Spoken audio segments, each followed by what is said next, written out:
കേരളത്തിലെ തന്നെ ഏറ്റവും വലിയ ടെമ്പിൾ. കോട്ടയം ജില്ലയിൽ വൈക്കത്ത് 8 ഏക്കറിൽ സ്ഥിതി ചെയ്യുന്ന വൈക്കം മഹാദേവ ക്ഷേത്രം. വടക്ക്, തെക്ക്, കിഴക്ക്, പടിഞ്ഞാറ് ഈ 4 ദിശകളിലും ഗോപുരവും പ്രവേശന കവാടവുമുള്ള ഈ ഒരു ക്ഷേത്രം തികച്ചും കൗതുകമുളവാക്കുന്ന ഒന്നാണ്. ഉഷപൂജയ്ക്ക് മുൻപേ ഈ ടെമ്പിളും ഒപ്പം ഏറ്റുമാനൂർ ശിവക്ഷേത്രവും കടുത്തുരുത്തി ശിവക്ഷേത്രവും സന്ദർശിച്ച് പ്രാർത്ഥിച്ചാൽ ഡിവോട്ടീസിന്റെ ഏതൊരാഗ്രഹവും സാഫല്യത്തിലെത്തും എന്നതാണ് വിശ്വാസം. ഇവിടുത്തെ ശിവലിംഗം ത്രേതായുഗത്തിൽ നിന്നുള്ളതാണെന്ന് വിശ്വസിക്കപ്പെടുകയും കേരളത്തിലൊരു ഓൾഡസ്റ്റ് ടെമ്പിളായി ഈ ടെമ്പിളിനെ കണക്കാക്കുകയും ചെയ്യുന്നു.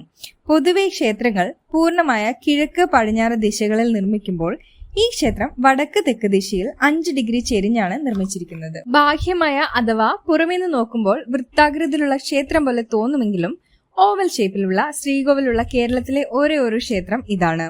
വളരെ പ്രശസ്തമായ വൈക്കത്തഷ്ടമി മഹോത്സവം ഈ ക്ഷേത്രത്തിന്റെ പ്രത്യേകതയാണ്. കൃഷ്ണാഷ്ടമി നാളിൽ ആഘോഷിക്കുന്ന വൈക്കത്തഷ്ടമിയുടെ പിന്നിലെ കഥ ഇങ്ങനെയാണ്.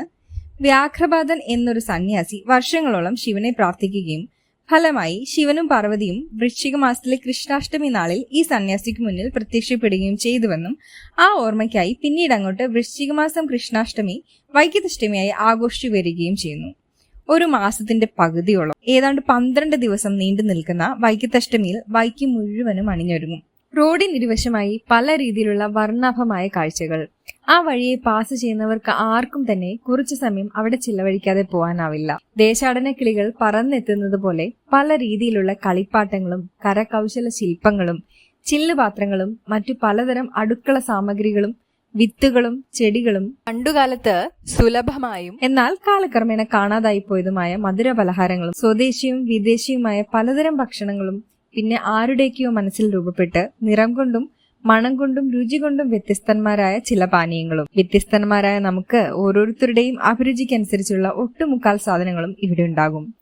ജാതിമത ഭേദമന്യേ വൈക്കം ദേശക്കാരും പുറം ദേശക്കാരും ഒത്തുചേർന്ന് ഒരുപോലെ കൊണ്ടാടുന്ന വൈക്കത്തഷ്ടമി. വൈക്കത്തഷ്ടമിക്ക് ഒരു ഐതിഹ്യം ഉള്ളതുപോലെ വൈക്കം ക്ഷേത്രത്തിന്റെ ഒറിജിന് പിന്നിലുള്ള ഐതിഹ്യം ഇങ്ങനെയാണ്. മാല്യവനിൽ നിന്നും ശൈവവിദ്യ ഉപദേശം സ്വീകരിച്ച ഖരാസുരൻ ചിദംബരത്തിലെത്തി മോക്ഷപ്രാപ്തിക്കായി കഠിന തപസ്സു ചെയ്യുകയും അതിൽ സന്തുഷ്ടനായ ശിവൻ ചോദിച്ച വരങ്ങളും ഒപ്പം 3 ശിവലിംഗങ്ങളെയും നൽകി തന്റെ സാന്നിധ്യം അതിലുണ്ടാകുമെന്നും മോക്ഷപ്രാപ്തിക്കായി ഈ ശിവലിംഗങ്ങളെ ആരാധിക്കുവാനായി പറഞ്ഞുകൊണ്ട് അപ്രത്യക്ഷനായി. 2 കൈകളിലും കഴുത്തിലും ഈ ശിവലിംഗങ്ങളെയും എടുത്ത് ഹിമാലയാസിൽ നിന്നും സൗത്തിലേക്ക് പുറപ്പെട്ട ഖരന് ക്ഷീണം തോന്നി അല്പം വിശ്രമിക്കുകയും തുടർന്ന് യാത്ര ചെയ്യാൻ ഭാവിച്ചപ്പോൾ ശിവലിംഗങ്ങൾ എടുക്കാൻ കഴിയാതെ വരികയും ശിവനെ വിളിച്ചു പ്രാർത്ഥിച്ച അദ്ദേഹത്തിന് എന്നെ ശരണം പ്രാപിക്കുന്നവർക്ക് മോക്ഷം നൽകി ഞാനിവിടെ തുടരുന്ന ഒരു അശരീരി കേൾക്കുകയും അദർശനായി തന്നെ പിന്തുടർന്നു വന്ന വ്യാഘ്രപാദ മഹർഷിക്ക് ഈ ശിവലിംഗങ്ങളെ നൽകിക്കൊണ്ട് ആരാധിക്കുവാൻ അദ്ദേഹം ആവശ്യപ്പെടുകയും ചെയ്തു.